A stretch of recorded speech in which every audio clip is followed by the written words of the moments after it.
Genesis 8. But God remembered Noah and all the wild animals and livestock with him in the boat.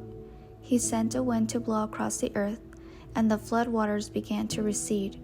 The underground waters stopped flowing, and the torrential rains from the sky were stopped. So the flood waters gradually receded from the earth. After 150 days, exactly 5 months from the time the flood began, the boat came to rest on the mountains of Ararat. 2.5 months later, as the waters continued to go down, other mountain peaks became visible. After another 40 days, Noah opened the window he had made in the boat and released a raven. The bird flew back and forth until the flood waters on the earth had dried up. He also released a dove to see if the water had receded and it could find dry ground.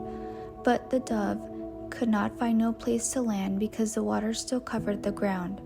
So it returned to the boat, and Noah held out his hand and drew the dove back inside.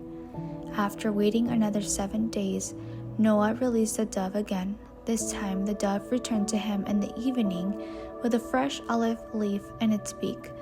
Then Noah knew that the flood waters were almost gone. He waited another 7 days and then released the dove again. This time it did not come back.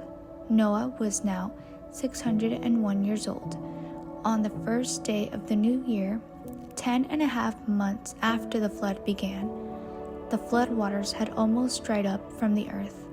Noah lifted back the covering of the boat and saw that the surface of the ground was drying. 2 more months went by, and at last the earth was dry. Then God said to Noah, "Leave the boat, all of you, you and your wife and your sons and their wives. Release all the animals, the birds, the livestock, and the small animals that scurry along the ground, so they can be fruitful and multiply throughout the earth." So Noah, his wife, and his sons and their wives left the boat, and all the large and small animals and birds came out of the boat pair by pair. Then Noah built an altar to the Lord, and there he sacrificed as burnt offerings the animals and birds that had been approved for that purpose. And the Lord was pleased with the aroma of the sacrifice and said to himself, "I will never again curse the ground because of the human race, even though everything they think or imagine is bent toward evil from childhood. I will never again destroy all living things. As long as the earth remains, there will be planting and harvest, cold and heat, summer and winter, day and night."